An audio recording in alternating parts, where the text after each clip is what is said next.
Hello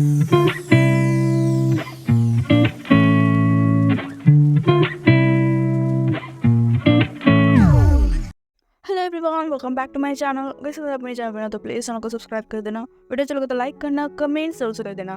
तो हम अपने fan fiction the book of dreams का नेक्स्ट पार्ट को स्टार्ट करते हैं। पिछले पार्ट में हमने देखा था पिंक जब गोस्ट शॉप से अपने घर में रिटर्न आ रहा था तब उसे अपने पीछे किसी का प्रेजेंस महसूस हो रहा था। पिंक बहुत बुरी तरीके से डर गया था एंड वो भाग के अपने अपार्टमेंट में आ चुका था। पिंक जब कम्प्लीटली अपने डोर को लॉक कर दिया था तब हमें विंग के अपार्टमेंट के बाहर एक पर्सन को दिखाया जाता है जिसका फेस अभी हमें नहीं दिखाया जाता। सीन की स्टार्टिंग होती है विंग से, जो बहुत ही अच्छे से खुद को आईने में निहार रहा था। विंग को समझ नहीं आ रहा था कि वो कौन सा ड्रेस पहने। हाँ, आज वो बहुत ज़्यादा एक्साइटेड था। किस वजह से? क्योंकि आज सुबह सुबह ही उसे लानवांग से टेक्स्ट मैसेज मिला था जहाँ पे उसने विंग को गुड मॉर्निंग विश करते हुए उससे कहा था कि वो आज विंग के साथ ब्रेकफास्ट करना चाहता था। इसलिए विंग बहुत ज़्यादा एक्साइटेड था। वो अपने मन में ही सोचता है, क्या आज उसका और वांगजी का फर्स्ट डेट है? अरे नहीं नहीं नहीं, ऐसा कुछ नहीं है। वांगजी बस मेरे साथ एज अ कलीग ब्रेकफास्ट करना चाहता है क्योंकि आज शिचन का घर पे नहीं है। पिंग अपने मन में यही सोचने की कोशिश कर रहा था कि ये उन दोनों का डेट नहीं है, लेकिन कहीं ना कहीं पिंग इस चीज़ को डेट की तरह ही ले रहा था, इसलिए वो बहुत ही अच्छे से खुद को रेडी कर रहा था। विंग ने व्हाइट कलर के टी शर्ट के ऊपर रेड कलर का शर्ट पहना था जिसमें वो काफ़ी ज़्यादा क्यूट लग रहा था। वो बार बार खुद को आईने में देख रहा था। तभी उसे लानवांग जी का मैसेज आता है जिसने ऐसे टेक्स्ट किया था कि वो उसके बिल्डिंग के नीचे खड़ा हुआ है। लानवांग जी से मैसेज पाते ही विंग तुरंत अपने बैग को लेता है एंड नीचे की तरफ भाग जाता है। विंग जब नीचे पहुंचता है तो देखता है लानवांग जी उसके लिए कार के बाहर वेट कर रहा है। उसने एक सिंपल सा स्काई ब्लू कलर का शर्ट पहना है जिसमें वो काफी ज्यादा एलिगेंट लग रहा था। विंग को हमेशा वांग जी मोस्ट हैंडसम मैन लगता है। विंग अभी अपनी जगह पे खड़ा हुआ था एंड वांग जी को ही घूरे जा रहा था। तभी वांग जी की नजर विंग पे जाता है। वांग जी के गोल्डन आइज को अपनी तरफ घूरते हुए देखकर विंग अपने सेंसेस में वापस आता है एंड एक स्माइल करते हुए वांग जी को गुड मॉर्निंग कहता है। वांग जी भी अपने सिर को नोट करता है एंड विंग के लिए उसके पैसेंजर सीट को ओपन कर देता है। विंग भी अपनी कार में बैठ जाता है। फिर वांग जी भी कार में बैठते हुए विंग से पूछता है कि वो ब्रेकफास्ट के लिए कौन से कैफे में जाना पसंद करेगा। तो विंग के दिमाग में अपनी दोस्त वेनिंग का कैफे का ख्याल आता है, तो विंग उसका ही कैफे का लोकेशन वांग जी को दे देता है। थोड़ी ही देर में विंग की बताई गई लोकेशन पर वो दोनों पहुंच जाते हैं। कार से निकलते ही विंग वांग जी को कैफे के अंदर आने के लिए बोलता है। कैफे के अंदर जाते ही कैफे का जो ओनर था वेंडिंग, वो विंग के पास आता है एंड उसे हक कर लेता है। विंग बहुत दिनों बाद इस कैफे में आया था। विंग वेंडिंग से उसके हालचाल पूछता है, उसके बाद वो उसके सिस्टर के बारे में पूछता है। वांग जी जब वेंडिंग की तरफ देखता है तो वो काफी ज्यादा सरप्राइज हो जाता है। विंग वांग जी को वेंडिंग से इंट्रोड्यूस करवाते हुए कहता है कि ये वेंडिंग है, विंग का कॉलेज फ्रेंड, एंड ये वांग जी, विंग का कलीग। वेंडिंग वांग जी से हेलो कहता है तो वांग जी भी अपने सिर को नोट करता है एंड उसके हेलो को एक्सेप्ट करता है। उसके बाद वेंडिंग विंग एंड वांग जी को बैठने के लिए एक सीट दिखा देता है एंड उन दोनों के लिए ब्रेकफास्ट लेने चला जाता है। अभी उस सीट में विंग एंड वांग जी अकेले बैठे हुए थे। तब वे विंग वांग जी की तरफ देखते हुए कहते हैं, वैसे आज तो तुम्हारा मॉर्निंग क्लास है ना? तो वांग जी अपने सिर को नोट करते हुए कहते हैं कि हाँ, लेकिन अभी भी उनके पास बहुत सारा टाइम है। पिंक को समझ नहीं आ रहा था कि वो इस तरह के वांग जी से क्या पूछे, इसलिए वो हेजिटेट करते हुए वांग से पूछ लेता है, क्या वांग जी का इससे पहले कभी कोई बॉयफ्रेंड रहा है? जिस बात पर वांग जी मना कर देता है। फिर सेम क्वेश्चन वांग जी विंग से करता है तो विंग भी मना करते हुए कहता है कि उसको भी कभी डेटिंग में कोई इंटरेस्ट नहीं था, तो उसने भी कभी डेटिंग नहीं किया। वांग जी और विंग ऐसे ही नॉर्मली रैंडम थिंग्स के ऊपर बात करने लगते हैं। विंग वांग जी से उसके घर वालों के बारे में पूछने लगा था। तभी विंग अपनी सीट से खड़ा होते हुए कहते हैं, ठीक है, मैं ब्रेकफास्ट ले जाता हूँ। इस कैफे में लोग जमा होने लगे हैं तो मुझे नहीं लगता वेंडिंग हमें ब्रेकफास्ट दे जा पाएगा। ऐसा कहते हुए वो वेंडिंग के पास चला जाता है उनकी ब्रेकफास्ट लेने के लिए। जब वो ब्रेकफास्ट लेने के लिए वहाँ पहुँचता है तो वेंडिंग विंग को ब्रेकफास्ट देते हुए एक स्माइल करते हुए कहता है, फाइनली आपने बॉयफ्रेंड बना ही लिया। जिस बात पर विंग कहता है कि वांग जी उसका बॉयफ्रेंड नहीं है। तो वेंडिंग विंग की तरफ ऐसे देखता है जैसे कि उसे विंग की बातों पर बिलीव ना हो। वो विंग की तरफ देखते हुए कहते हैं, वैसे आपका बॉयफ्रेंड काफ़ी हैंडसम है, मुझे लगा नहीं था कि आपका फर्स्ट बॉयफ्रेंड इतना हैंडसम निकलेगा। तो विंग फिर से वेंडिंग को करेक्ट करते हुए कहता है कि वांग जी उसका बॉयफ्रेंड नहीं है, उसका कलीग्स है। तो वेंडिंग विंग की तरफ देखते हुए कहते हैं, मुझे नहीं लगता जैसे वो आपको देखता है कोई कोलीग्स अपनी कलीग्स को ऐसे देखता होगा। ऐसा कहते हुए वो वांग जी की तरफ देखता है जो अभी उस ग्लास विंडो से बाहर की तरफ दिख रहा था। विंग जब वांग जी की तरफ देखता है तो वांग जी की नज़र भी विंग की तरफ जाता है। वांग जी विंग की तरफ इशारा करते हुए कहता है क्या वो वहाँ पर जाके विंग की मदद करे, तो विंग मना कर देता है इशारों में ही। विनिंग विंग की तरफ देखते कहते हैं, आपने देखा वो कितनी लविंगली आपको देखता है। एंड मैंने नोटिस किया था जब इस कैफे में घुसते ही आपने मुझे हक किया था तो वो मुझे कैसे घूर रहे थे जैसे कि वो मुझे अभी खा जाएंगे। विनिंग की बात सुनकर विंग को हंसी आ जाती है। वो स्माइल करता है एंड वांग जी की तरफ देखने लगता है। उसके बाद वो उस ब्रेकफास्ट को लेकर वांग जी के पास आ जाता है। विंग वांग जी के सामने ट्रे को रखते हुए वांग जी को उसका ब्रेकफास्ट एंड टी दे देता है। विंग खुद के लिए भी अपने ब्रेकफास्ट ले लेता है एंड वांग जी के साथ अपने ब्रेकफास्ट को एंजॉय करने लगता है। विंग इन सारी चीज़ों को ना चाहते हुए भी एक डेट की तरह ही ले रहा था। ऊपर से वांग जी का caring nature and gentleness wing को वांग जी की तरफ और भी ज़्यादा अट्रैक्ट कर रहा था। वो लोग जब अपने ब्रेकफास्ट कंप्लीट कर लेता है तो वहाँ से निकल के अपने स्कूल के लिए चला जाता है। अब हमें स्कूल का सीन दिखाया जाता है जहाँ पे विंग एंड वांग जी अपनी अपनी क्लास के लिए चले गए थे। यानली विंग से पूछता है कि आज वो वांग जी के साथ कैसे आया, तो विंग बताता है कि आज वो और वांग जी एक साथ ब्रेकफास्ट करने गए थे। जो सुनकर यानली स्माइल करती है एंड विंग की तरफ देखते हुए कहती है कि वो दोनों काफ़ी जल्दी क्लोज आ गए, जिस बात पर विंग ब्लश करने लगा था। फिर वो विंग को बोलती है कि वो विंग के लिए काफ़ी ज़्यादा हैप्पी है। ये बोलकर वो अपनी क्लास के लिए चली जाती है। विंग अपनी क्लास को कंप्लीट करवाता है एंड लंच में वांग जी के लिए वेट करता है तो देखता है वांग जी अपनी गगा के साथ स्टाफ रूम के बाहर खड़े होकर बात कर रहा था। विंग को देखते ही वांग जी विंग की तरफ देखता है। उसके बाद अपनी गगा को कुछ बोलकर विंग की तरफ आने लगता है। वांग जी को देखते ही विंग का हार्ट बीट बहुत ज़्यादा फास्ट हो चुका था। फिर वो खुद को किसी तरह शांत करवाता है। उसके बाद वांग जी के पास जाकर उसे लंच के लिए पूछता है तो वांग जी बोल देता है कि अभी वो लंच नहीं कर सकता, उसे अपनी गगा के साथ कहीं जाना है। जिस बात पर विंग को थोड़ा सा अपसेट फील तो होता है, लेकिन वो वांग जी को कुछ नहीं बोलता। उसके बाद वांग जी विंग से बाय बोलकर अपनी गगा के पास चला जाता है। विंग यानली, मेम्या और अपनी बाकी कलीग्स के साथ ही अपना लंच करता है। अपनी सारी क्लासेस को कंप्लीट करने के बाद विंग जब अपने घर के लिए जा रहा था तो पूरे स्कूल में उसने वांग जी को ढूंढने की कोशिश की थी, लेकिन उसे वांग जी कहीं नहीं मिला था। तो उसे समझ आ चुका था कि वांग जी और शिजनगा अभी भी स्कूल में नहीं आए। विंग को वांग जी को देखने का बहुत ज़्यादा मन था, लेकिन वांग जी नहीं था तो वो कुछ नहीं कर सकता। वो अपनी कार में बैठता है और अपने घर के लिए निकल जाता है। अब हमें विंग का अपार्टमेंट का सीन दिखाया जाता है। रात के करीबन 1 बज रहे थे। विंग अभी अपने रूम में अपने बेड पर चैन से सो रहा था।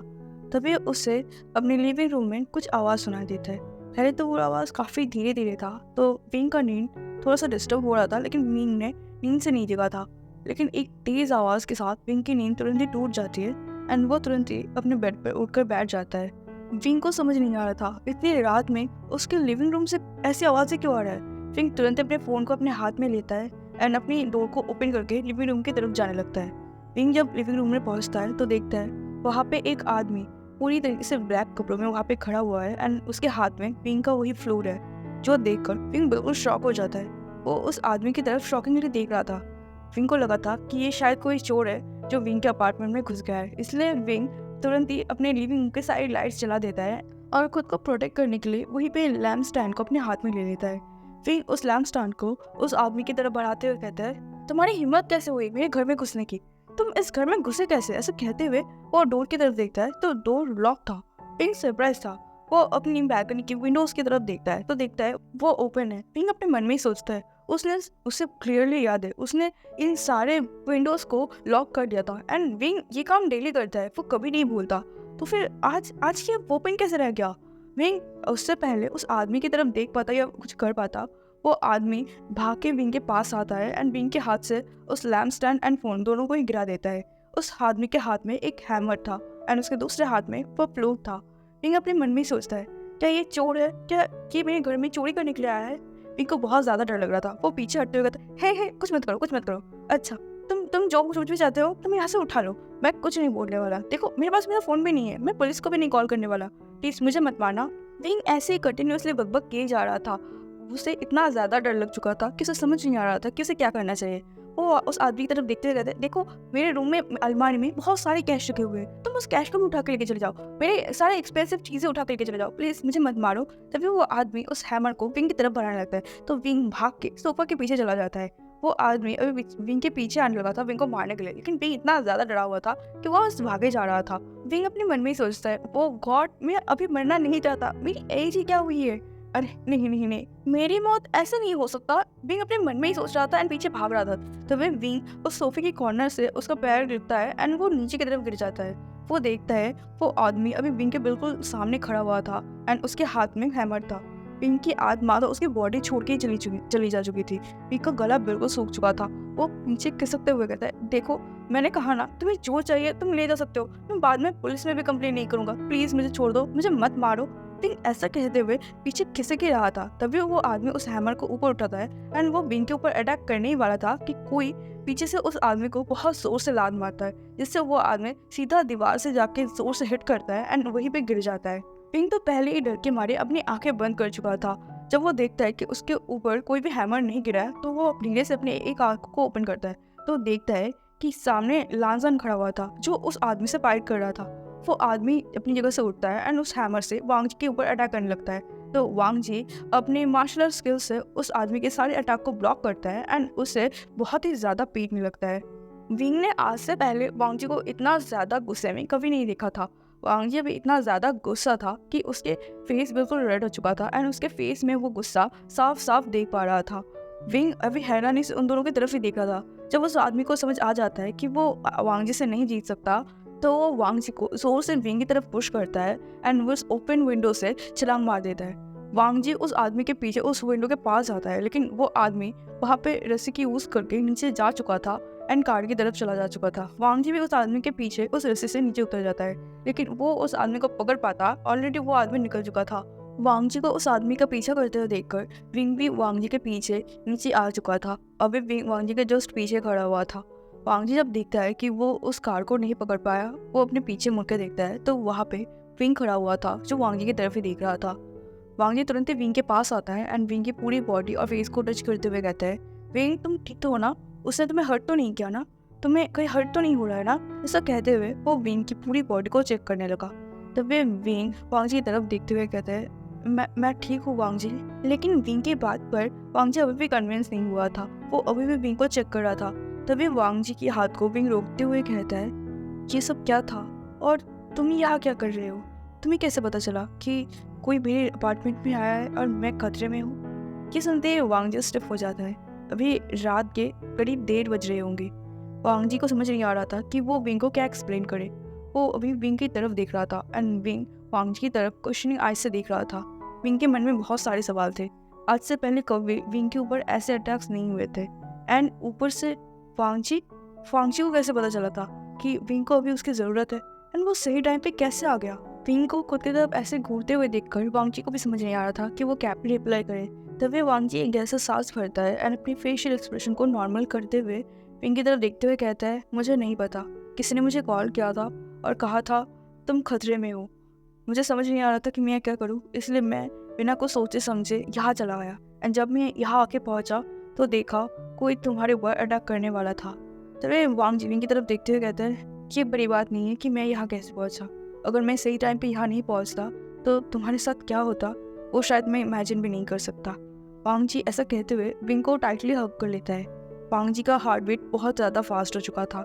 शायद वो अभी उस इंसान के साथ लड़ रहा था या फिर उसके पीछे बहुत तेज़ी से भागा था इसलिए, या फिर डर की वजह से, कुछ नहीं बताया जा सकता। लेकिन वांग जी का हार्ट बीट अब इतना ज़्यादा फास्ट था कि विंग भी वांग जी की उस बढ़ते हुए हार्ट बीट को सुन सकता था। विंग भी काफ़ी ज़्यादा डर चुका था इस इंसिडेंट्स की वजह से, इसलिए वो भी वांग से ज़्यादा सवाल नहीं करता। लेकिन विंग के मन में ये सारी चीज़ें रिपीटेडली घूमे जा रहा था। तभी वांग जी विंग की तरफ देखते हुए कहता है, तुम आज मेरे अपार्टमेंट में रहोगे। ये सुनते विंग शॉक हो जाता है। वो वांग जी की तरफ देखते कहते नहीं नहीं, इसकी ज़रूरत नहीं है, मैं अपने अपार्टमेंट में ही रह लूँगा। तभी वांग जी कहता है कि नहीं, तुम मेरे अपार्टमेंट में रहोगे। विंग इससे पहले मना कर पाता, वांग जी विंग के हाथ को पकड़ता है एंड उससे उसके कार की तरफ ले जाने लगता है। विंग कहता है कि वो अपने फ़ोन को उठाना तो भूल ही गया, तो वांग जी कहता है कि अभी फ़ोन की ज़रूरत नहीं है। वांग जी कल सुबह आकर विंग की ज़रूरत के सामान यहाँ से ले जाएगा। वांग जी की बात सुनकर विंग काफ़ी ज़्यादा सरप्राइज था, लेकिन वो ज़्यादा आर्गुमेंट नहीं करता। वांग जी विंग की कोई भी बात नहीं सुनने वाला, वो विंग को समझ आ ही रहा था। अब हमें वांग जी के घर का सीन दिखाया जाता है। वांग जी अपनी डोर में पासवर्ड को डाल रहा था एंड विंग वांग जी के पास ही खड़ा हुआ था। थोड़ी ही देर में गेट ओपन हो जाता है एंड वांग जी विंग को अंदर आने के लिए बोल देता है। विंग को बहुत ज़्यादा अजीब लग रहा था एंड उससे एम्बैरसिंग भी फील हो रहा था, क्योंकि इतनी रात को वो अचानक से वांग जी के घर आ पहुंचा। उसे पता है वांग जी अपने ब्रदर मतलब उसके स्कूल के प्रिंसिपल के साथ रहता है। विंग जब अंदर आता है तो देखता है लाशिचन वही काउच पे बैठा हुआ है। विंग को देखते ही लाशिचन बड़े एक्सप्रेशन के साथ विंग के पास आता है एंड विंग के बारे में पूछने लगता है। लाशिचन को पहले से ही सब पता था। वो वांग जी की तरफ दिखता है तो वांग जी उसे बोलता है कि उसने अपने ब्रदर को सब कुछ बता दिया है। विंग को अभी थोड़ा सा रिलैक्स फील होता है। वो लान शिजन की तरफ देखते हुए कहता है कि वो बिल्कुल ठीक है। लान शिजन विंग को कहता है कि आज वो विंग को ज़्यादा बॉदर नहीं करेगा। वो विंग को गेस्ट रूम दिखाया जाता है। वांग जी विंग को उस गेस्ट रूम में ले जाता है एंड विंग को अपना ही एक पजामा का सेट दे देता है। विंग को वो पजामा काफ़ी ज़्यादा लूज एंड बड़ा बड़ा था, जिसमें विंग काफ़ी ज़्यादा क्यूट लग रहा था क्योंकि वो पजामा वांग जी का था एंड वांग जी विंग से ज़्यादा हाइट में लंबा और मस्कुलर था। विंग जब वॉशरूम से बाहर निकलता है तो वांग जी विंग को अपने पजामे में देखकर उसका फेस काफ़ी ज़्यादा सॉफ्ट हो गया था। वो विंग को कहता है कि अभी वो सो जाए, कल वो विंग से बात करेगा सारी चीज़ों के बारे में। विंग अपने सिर को नोट करता है एंड वांग जी को गुड नाइट बोल देता है। वांग जी उस रूम के गेट को बंद कर देता है एंड अपने रूम में चला जाता है। विंग जब मिरर के सामने जाता है खुद को वांग जी के पजामा में देखकर ब्लश करने लगता है। उससे वांग जी के पजामा से वांग जी का वो सैंडलवुड फ्रेग्रेंस महसूस होता है, जिससे विंग का चिक्स अभी बहुत ज़्यादा हॉट होने लगा था। वो अपने मन में ही सोचता है, विंग तुम भी ना कुछ भी सोचते रहते हो, इतना सीरियस सिचुएशन में भी तुम इन सारी चीज़ों के बारे में क्यों सोच रहे हो। फिर भी वांग जी का वो सन जितना ज़्यादा विंग के नाक में जा रहा था वो उतना ही ज़्यादा वांग जी के बारे में सोच रहा था। वो अपने दिमाग को बिल्कुल भी कंट्रोल नहीं कर पा रहा था, इसलिए वो तुरंत ही बेड पर जंप करता है एंड टायर्डनेस की वजह से वो कुछ ही मिनट्स के अंदर सो जाता है। अब हमें लिविंग रूम का सीन दिखाया जाता है जहाँ पे वांग जी और शिजनगा बैठे हुए थे। शिजनगा सीरियसली वांग जी की तरफ देखते हुए कहते हैं उन्होंने फिर से विंग को ढूंढ लिया एंड वो फिर से विंग को मारना चाहते हैं। अगर तुम इस बार भी राइट टाइम पे नहीं पहुंचते तो शायद हम इस बार भी विंग को बचा नहीं पाते। ये सुनते ही वांग जी वर्ड एक्सप्रेशन के साथ अपने ब्रदर की तरफ देखते हुए कहते हैं, ब्रदर क्या हम इन सारी चीज़ों को यही स्टॉप नहीं कर सकते? हमें क्यों नहीं समझ आ रहा है कि कौन ये सब कर रहा है? हर बार हमारे साथ ऐसा होता है। हर बार वो लोग पहले विंग को ढूंढ लेते एंड उसे उसे जान से मार देते। अगर आज मैं टाइम पे ना पहुंचा होता तो शायद आज भी विंग को वो लोग जान से मार चुके होते एंड फिर से विंग को इस बार इतना पेनफुल मौत का सामना करना होता। ऐसा कहते हुए वो नीचे की तरफ देखने लगा। वांग जी की आइज बिल्कुल ग्लासी हो चुकी थी। वो शायद अभी रोने ही वाला था। ये सब कुछ वो कितनी बार झेल चुका है ये वांग जी को भी पता है। वो अभी विंग को बिल्कुल भी पेन में नहीं देखना चाहता। वो सब नहीं चाहता विंग के साथ। तभी लान शिचन अपने लिटिल ब्रदर के शोल्डर पर हाथ रखते हुए उसे शांत करवाने लगते हैं। वांग जी तुम अभी टूट नहीं सकते। हमने विंग को बचा लिया एंड हम फिर से कोशिश करेंगे कि इस बार विंग के साथ कुछ ना हो। तुम फिक्र मत करो वांग जी, इस बार हम विंग के साथ कुछ नहीं होने देंगे। अब हमें एक डार्क रूम का सीन दिखाया जाता है जहाँ पे एक मिडिल एज आदमी उसी इंसान को जो विंग के ऊपर हमला करने के लिए उसके अपार्टमेंट में गया था, उस आदमी को एक चाबुक से बहुत ज़्यादा मार रहा था एंड वो आदमी दर्द से चिल्ला रहा था। तभी वो मिडिल आदमी उस चाबुक को इस इंसान के ऊपर फेंकते हुए कहता है, यूजलेस, एक काम दिया था वो भी ढंग से नहीं होता ना। कितना अच्छा मौका था उस विंग को मारने का, लेकिन तुमसे तो वो भी नहीं होता। फिर वो आदमी अपने बालों पे हाथ चलाते हुए खुद के टेम्पर को शांत करने की कोशिश करते हुए वहां से चलते हुए एक काउच के सामने आकर बैठता है एंड वाइन के सिप लेते हुए कहता है, कोई नहीं, इस बार तो तुम बच गए, लेकिन नेक्स्ट टाइम तुम नहीं बच सकते, क्योंकि मैं ये मेक श्योर करूंगा कि नेक्स्ट टाइम कोई भी तुम्हें बचाने के लिए ना आ पाए। और वो लान वांग जी तो बिल्कुल नहीं। ऐसा कहते हुए वो बहुत ही टाइटली उस ग्लास को पकड़ लेता है। अपनी दूसरी लाइफ के मुकाबले इस लाइफ में तुम बहुत ज़्यादा दिन तक टिक गए। कोई ना, तुम्हारे पास जितने दिन बचे हुए हैं अपनी लवर के साथ अच्छे से एंजॉय करो, क्योंकि अपनी लवर लानवांग जी के साथ रहने के लिए तुम्हारे पास और कुछ ही दिन बचा हुआ है। एंड लानवांग जी वो तो हर बार कोशिश करता है तुम्हें बचाने की, लेकिन वो मुझसे तुम्हें कभी नहीं बचा पाता और आगे भी कभी नहीं बचा पाएगा। ऐसा कहते हुए वो आदमी एक ही झटके में सारा वाइन पी जाता है। तो है एवरीवन, मैं अपने पार्ट को ही रोकती हूँ। आई होप आपको ये फैन फिक्शन अच्छा लग रहा होगा। फैन फिक्शन का ये पार्ट जैसा भी लगा हो कमेंट करके प्लीज़ बताना। मिलता है नेक्स्ट पार्ट में, तब तक के लिए बाय बाय।